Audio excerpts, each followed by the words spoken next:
ta confiance est ma lumière, mon appui sur la terre, mon guide, ton regard, comme un phare, ton aide, mon espoir, comme un phare, comme un phare. Alors, bienvenue encore une fois à l'émission Comme un phare. Nous sommes rendus en plein cœur de la Semaine nationale des proches aidants. Et aujourd'hui, à l'émission, on va parler de proches aidants qui vivent avec un aîné atteint du cancer. Un peu plus tard à l'émission, on prendra connaissance d'un projet de soutien pour les proches aidants au Centre d'action bénévole La Grande Corvée de Grande-Vallée. Et comme à l'habitude, à l'émission, je recevrai Karen Larocque qui nous invitera dans ses fantaisies. Vous savez, le cancer est une maladie qui touche une personne sur deux et l'OCPAC contribue déjà depuis plus de 30 ans à soutenir les personnes atteintes du cancer. Et aujourd'hui, on va plutôt parler du soutien aux proches aidants. Alors, je reçois avec plaisir Marthe Henry, qui est la directrice générale de l'OCPAC. Bonjour, Marthe. Bonjour, Régis. D'abord, Marthe, merci d'avoir accepté l'invitation à Comme un phare aujourd'hui. Marthe, pour les gens qui nous écoutent à la maison, on sait, je viens de le dire, c'est une personne sur deux qui est atteinte de cancer. On sait quand une personne à cette terrible maladie, déjà, ça affecte beaucoup de monde autour de soi. Qu'est-ce que l'OCPAC, depuis 30 ans, a à offrir, particulièrement, peut-être aux personnes atteintes, mais surtout aux proches aidants? En premier lieu, moi, ce que j'aime beaucoup dire, l'OCPAC, c'est pas tout le monde qui savent l'abréviation de notre organisme. Oui. Alors, c'est l'Organisme gaspésien des personnes atteintes de cancer. On aide les personnes atteintes de cancer et les proches aidants aussi. Qu'est-ce qu'on fait? Ça fait 30 ans qu'on existe. Ça fait 30 ans que l'OCPAC existe cette année. Et c'est du soutien puis de l'accompagnement qu'on offre aux personnes, autant les personnes atteintes de cancer qu'aux proches. Parce qu'il faut se dire que si dans une famille, il y a quelqu'un qui a un cancer, c'est toute la famille au complet, les proches, qui sont affectés par cette situation. D'abord, bravo, Marthe, pour votre 30e anniversaire, parce que c'est une belle ténacité, c'est un organisme qui a un beau rayonnement sur l'ensemble du territoire de la Gaspésie, même, on pourrait dire, jusqu'aux îles de la Madeleine. Marthe, qu'est-ce qui vient différencier l'OCPAC par rapport aux autres organismes dans le milieu qui contribuent à supporter les personnes atteintes de cancer? Bien, ce qui nous différencie réellement, c'est que nous, on a nos intervenantes qui sont dans le milieu. C'est vraiment ça qui fait la différence avec les autres organismes en cancer. Nous, nos intervenantes, on est une équipe de 4 personnes à l'OCPAC. Alors, on a 2 intervenantes qui sont vraiment moi je dis sur le terrain, là, mais qui sont chez les gens, ils vont à domicile, ils reçoivent les gens. Alors, c'est vraiment ça qui nous différencie parce que on est dans toute la Gaspésie maintenant. Donc, vous êtes le seul. C'est quand même unique que l'OCPAC puisse se rendre comme ça à domicile. On ne retrouve pas ça dans les autres organisations. Parce que ce qui fait aussi tout ce qui fait votre... en fait, c'est la différence. Voilà, la différence. Qu'on offre, nous, c'est vraiment... on dit, on est le seul organisme qui soutient les personnes sur le terrain, là, à domicile. Marthe, je disais tantôt à l'entrée à l'émission qu'on est en plein cœur de la Semaine nationale des proches aidants. Qu'est-ce que le proche aidant, peut-être qui nous écoute présentement à domicile, qui vit avec son conjoint ou sa conjointe qui est atteint d'un cancer, qu'est-ce qu'elle a le plus besoin présentement au niveau du soutien ou du support? Bien, c'est sûr, nous, j'ai l'air de dire toujours la même chose, mais c'est vraiment le soutien qui a de l'importance. Nous, quand nos intervenantes ou quand les gens viennent nous voir ou quand on donne des conférences, l'importance aussi pour le proche aidant, c'est l'épuisement. Il ne faut pas s'épuiser parce que si nous autres, on va leur donner des outils afin de les aider à passer à travers cette étape avec leurs personnes atteintes de cancer. En parlant d'outils, Marthe, vous avez présenté récemment un magnifique projet à l'appui Gaspésie-les-Îles.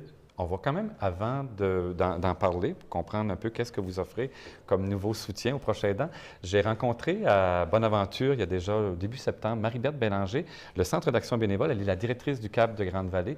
Donc, Marie-Berthe aussi, dans son Centre d'action bénévole, il y a un magnifique projet pour supporter les proches aidants des aînés. On va écouter ensemble une entrevue que j'ai eue avec Marie-Berthe il y a déjà de ça presque 1 mois et demi. Parfait. Bonjour Marie-Berthe. Bonjour, Régis. Marie-Berthe, je dois dire, je suis très, très content de te recevoir à cette émission comme un phare. D'abord, on est des collègues de travail depuis déjà 12 ans. Marie-Berthe, tu es la directrice générale du Centre d'action bénévole de la Grande Corvée. Ça fait longtemps que tu t'es investi, mais tout autour de toi, tout le monde a investi beaucoup pour le soutien aux proches aidants. Oui, exactement. Quand je suis rentrée au Centre d'action bénévole en 2002, j'étais déjà imprégnée d'une certaine aidance puisque j'ai accompagné ma belle-mère qui était atteinte de la maladie d'Alzheimer. Et au fil du temps, quand je suis devenue à la direction du Centre d'action bénévole, il a fallu que j'engage des intervenantes. Absolument. D'ailleurs, on entend parler beaucoup de tout le dynamisme de votre Centre d'action bénévole dans l'Estran. Alors, bravo, félicitations pour tout ce que vous faites parce que déjà depuis plusieurs années, beaucoup d'investissements avec la Société Alzheimer, ça a été le point de service, la marche de la mémoire, tout ça. Mais depuis, je dirais, presque un an, vous avez innové quelque chose d'intéressant qui était un projet avec le Nouveaux Horizons, qui a déjà ouvert, qui a mis un peu la table pour, on va parler tout à l'heure d'un nouveau projet aussi dans le cadre des projets de l'appui. Mais quel était le projet, Marie-Berthe? Le projet qu'on a monté en 2012, c'était Vieillir sainement en Estran. Et le projet avait pour objectif de bonifier la formation et le ressourcement pour différents intervenants, aidants, bénévoles accompagnateurs, et aussi développer les compétences de la relation d'aide pour prendre soin de soi d'abord, pour ensuite prendre soin des autres. Puis à l'époque, l'année passée, votre projet, c'était vraiment pour tous les proches aidants multisectoriels, on peut dire, les proches aidants des aînés, mais aussi un mélange des proches aidants de personnes qui vivent avec des troubles cognitifs. Voilà. Okay. Donc, on a, Mme Karen Larocque nous a soutenus dans notre projet par une belle fin de semaine de ressourcement où tous les aidants on était là pour prendre soin de sa santé psychologique, si on veut accompagner les aidants. Et ensuite, on avait une formation Aider sans se brûler qui avait été offerte aussi pour tous les intervenants du milieu, que ce soit le monde communautaire, le monde du réseau de l'hébergement, et aussi les bénévoles accompagnateurs dont on accorde une très grande importance pour la formation, c'était connaître ses rôles et ses limites. Bon, donc c'est déjà une belle installation. On a déjà, vous avez gravité autour de, vous avez déjà commencé à supporter les proches aidants dans l'Estran, que le territoire du Centre d'action bénévole chez vous.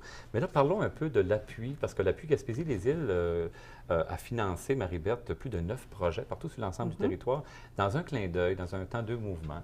Qu'est-ce que le projet va apporter de nouveau cette année par rapport à celui de l'an passé? Suite au projet du PNHA, du Programme Nouveaux Horizons, on a réussi à cibler 46 aidants. Donc, à ce moment-là, on a dit on va présenter un projet à l'appui qui va nous permettre de consolider et maintenir ce soutien psychologique pour ces aidants. De quelle façon on s'est pris pour attirer nos aidants vers notre beau salon des aidants? On a dit on va organiser du répit accessoire. Le répit accessoire, ça pouvait être des visites amicales, le salon en chansons dont les aidants et les aidés sont là pour fredonner des belles chansons par Manuel Brault, les centres de jour communautaires offerts par la Maison des aînés. Ensuite, on a aussi dans notre projet l'aide au masculin. On s'est rendu compte en cours de route que les hommes aînés aidants étaient isolés. Mais on sait d'abord que c'est des femmes, la plupart du temps, qui sont des aidants. La majorité. Mais il reste que les hommes ont besoin aussi d'avoir du soutien, puis ça arrive aussi assez régulièrement que soit l'épouse peut se retrouver avec la maladie d'Alzheimer, tout ça. Marie-Berthe, on pourrait en parler pendant encore 20 minutes, une demi-heure. Le temps file tellement vite. Bon, d'abord, je trouve ça extraordinaire que vous ayez un salon des proches aidants. Vous avez aussi des activités au niveau de la chanson, parce qu'on sait très bien que Grande-Vallée est jusqu'à quelques minutes de Petite-Vallée. Manuel Brault est avec vous autres. Manuel Brault, vous savez que c'est lui qui a écrit la chanson Comme un phare, qu'on entend ici depuis presque 2 mois. Donc, en tout cas, bravo pour tout le magnifique travail que vous faites. Puis j'espère que les proches aidants de l'Estran, de tout le territoire de votre Centre d'action bénévole de Grande-Vallée, bien évidemment, vont participer. Plus de 40 personnes iront comme ça régulièrement à vos activités. Marie-Berthe Bélanger, merci beaucoup. Merci, Régis. Et je dois te dire en passant, bravo pour Comme un phare qui est très représentatif et à l'image du rôle d'aidant. On sait que quand on allume une petite étincelle au cœur de l'aidant, notre mission est accomplie. Wow, que c'est beau. Merci beaucoup, Marie-Berthe. Merci, Régis.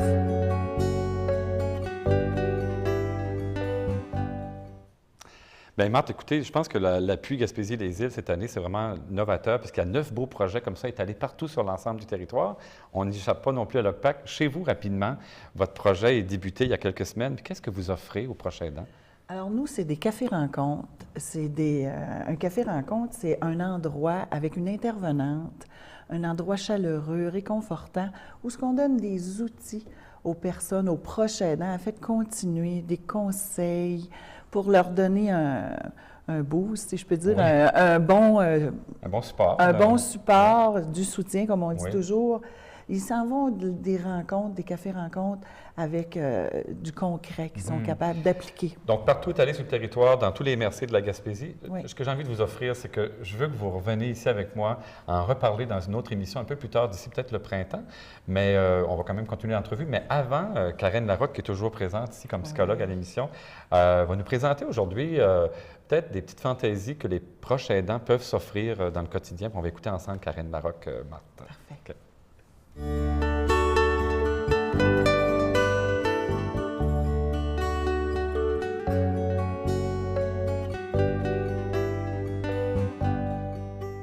Karen, à l'été 2012, en fait, juste au moment de l'implantation de l'appui Gaspésie-les-Îles, il y avait différents focus group qui avaient lieu sur l'ensemble du territoire. Ouais. Puis, en fait, il y avait une spécialiste, une personne qui était mandatée par l'appui pour rencontrer des proches aidants, pour voir, en fait, vérifier qu'est-ce qu'il y avait, comment ils vivaient leur situation, puis qu'est-ce qu'il y avait comme besoin réel à cette époque-là pour bien mettre sur pied la nouvelle organisation. Puis on a remarqué, en fait, ce qui est ressorti, les gens vivent beaucoup de stress. Ouais. Une fois qu'on se rend compte qu'on est rendu proche aidant pour la situation, différentes situations, proche aidant d'un aîné, évidemment, qu'est-ce que tu aurais à nous dire aujourd'hui pour essayer d'enrayer au moins, ou amoindrir le grand stress que cela occasionne? Bien, en tout cas, je vais avoir un truc à te transmettre pour faire à croire à notre cerveau qu'on n'est pas stressé. Je vais y revenir après. C'est possible, ça? Oui, c'est possible. Okay. En fait, bien, c'est important de savoir que le stress, c'est très dommageable pour la santé. Les humains, c'est correct, on a des mécanismes pour être stressés, mais le stress devrait être restreint dans le temps. T'sais, on ne devrait pas être stressé sur une longue période. Ouais. On est capable de tolérer d'être stressé un peu, mais pas sur une longue période. Mais pas toujours 24 heures sur 24. Non. Ce qui arrive quand c'est 24, c'est quand on est stressé, notre système, il sécrète de l'adrénaline puis de la cortisol. L'adrénaline, ça nous garde en état d'éveil. Ouais. Fait que si je suis stressée et j'ai toujours de l'adrénaline dans le corps, je vais avoir bien de la misère à m'endormir.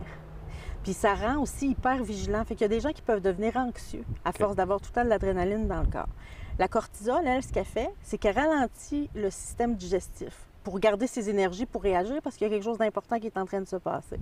Fait que là, le système digestif est ralenti. Ceux qui font de l'acide à l'estomac, ça va. Là, l'acide reste plus longtemps dans l'estomac, ça fait des... Fait que c'est pas une bonne idée d'avoir ces hormones-là dans le corps sur une longue période. C'est important de savoir qu'il y a moyen de faire croire à notre cerveau qu'on n'est pas stressé, qu'on est dans une situation où on est en sécurité, donc qui peut arrêter de produire de la cortisol et de l'adrénaline.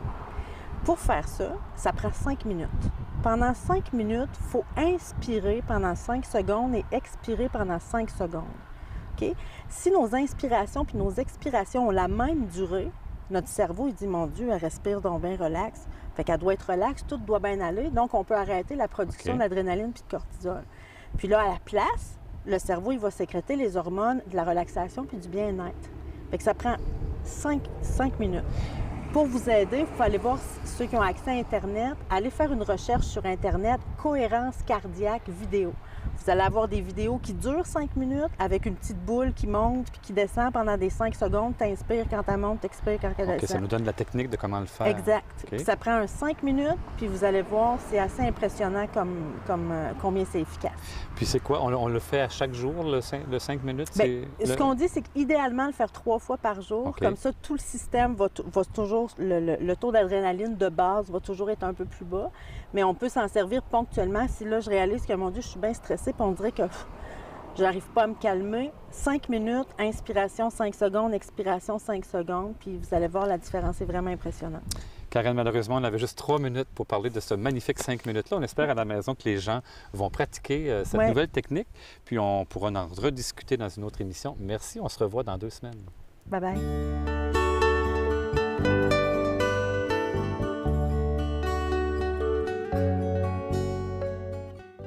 Toujours des bons petits trucs avec Karen Larocque en Marthe, Ben n'est-ce pas? oui. Marthe, rapidement, en terminant, si les gens veulent participer au Café Rencontre, qu'est-ce qu'on fait rapidement? Alors, on a une ligne 1-800. On fait une rencontre dans chaque MRC au mois de novembre. Si je peux dire, le 14, on a fait une à Chandler. Il faut dire aussi le 20 à Saint-Anne-des-Monts, le 25 à Saint-Omer et Caplan, puis le 27 à Gaspé. Regardez vos journaux, écoutez vos radios et puis vos médias. Vous allez l'avoir. Marthe, je suis désolé, c'est tout le temps qu'on avait aujourd'hui à Commun Fort. Je vous invite à revenir dans 2 semaines. Au revoir.